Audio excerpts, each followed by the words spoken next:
Media دیکھ لیں، electronic media دیکھ لیں، دنیا میں کوئی چھوٹا سا بھی ایک واقعہ رونما ہوتا ہے تو اس پر ہزاروں صحافی، ہزاروں تجزیہ نگار مختلف تجاویز اپنے تجزیے اپنے ظرفیت کے مطابق پیش کرنے لگتا ہے۔ تو مظلوم کربلا کو بھی اس چیز کا علم تھا، میرے خروج ایک عظیم واقعہ ہے۔ افحسبتم انما اصحاب الکہف کانوا من آیاتنا عجبا، نو کے نیزے پر سر حسین نے تلاوت کی، اس بات کو ہم سب جانتے ہیں، علماء سے ہم سب نے سنے ہوئے ہیں اور کتابوں میں بھی یہ روایت موجود ہے۔ لیکن وہ آیت کون سی تھی کہ تم اصحاب کہف پر تعجب کرتے ہو؟ آؤ کربلا میں دیکھو، اس سے زیادہ تعجب خیز واقعہ یہ واقعہ ہے، یعنی ایک عظیم خروج، ایک امامت کا خروج، اپنے اہل عیال کو لے کر نکلنا، نانا کے مدینے کو چھوڑنا، نانا کے قبر کو چھوڑ کر نکلنا، یہ کوئی عام سی معمولی بات، معمولی واقعہ نہیں تھا۔ اس لیے مظلوم کربلا نے کسی کو موقع ہی نہیں چھوڑا کہ تجزیات پیش کرنے کی، کہ میں کیوں نکل رہا ہوں، میں خود بتا کے جا رہا ہوں، میں کیوں نکل رہا ہوں، میں خود واضح کر کے جا رہا ہوں، تاکہ ہر کس و ناقص کو بعد میں تجزیات پیش کرنے کی ضرورت ہی نہ پڑے۔ لیکن ایک بات آپ ذہن میں رکھ لیجئے، مظلوم کربلا نے اپنے خروج کا مقصد بیان کر کے جانے کے باوجود، یعنی انی لم اخرج عشرا لم اخرج،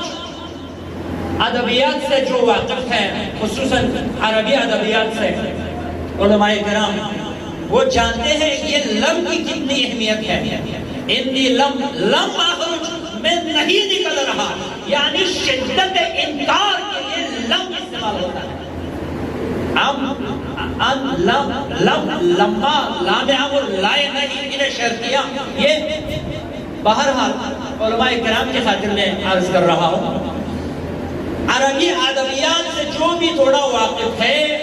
وہ جانتے ہیں کہ گلیوں میں پتھریں کھا کھا کر کے قندیل اسلام کو فروزان رکھا۔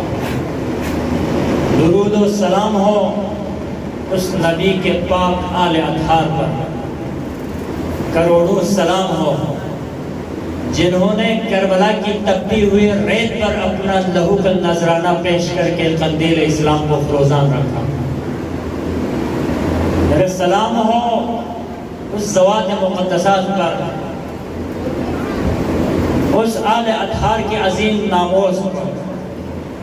جنہوں نے اپنی بیردائیوں کو پرچم بنا کر ہمارے خواتین کے پردوں کو محفوظ فرمایا اور پرچم اسلام کو بلند رکھا۔ سامعین عزیز وقار، ارباب دانش، میرے واجب الاحترام بزرگان، علماء کرام،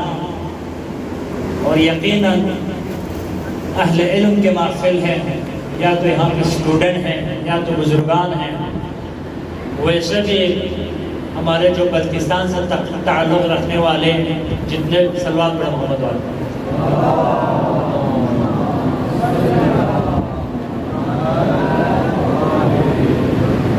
وہ بھی بغیر لباس کے عالم ہی ہوتا ہے۔ تو سب سے پہلے میں دعا کرتا ہوں پروردگار ہماری عبادت کو ہم انجام دیں گے 13 محرم تک، اس کو ریا سے محفوظ فرما اور ہمیں اخلاص کے ساتھ عزاداری میں اپنا حصہ لینے کی توفیق عنایت فرما۔ میں نے آپ لوگوں کے سامنے جس حدیث مبارکہ کی تلاوت کا شرف حاصل کیا، مظلوم کربلا وقت خروج محمد حنفیہ نے روکنے کی کوشش کی، سبب پوچھنے کی کوشش کی، مولا آپ نہ جائیے، مولا اگر آپ جائیں گے بھی تو بچوں کو لے کر نہ جائیں، مولا اگر آپ تشریف لے جائیں گے تو کم از کم ناموز کو لے کر نہ جائیں۔ ایک طویل گفتگو ہے، لیکن مظلوم کربلا کو علم امامت کے ذریعے اس چیز کا علم بھی تھا کہ میرے جانے کے بعد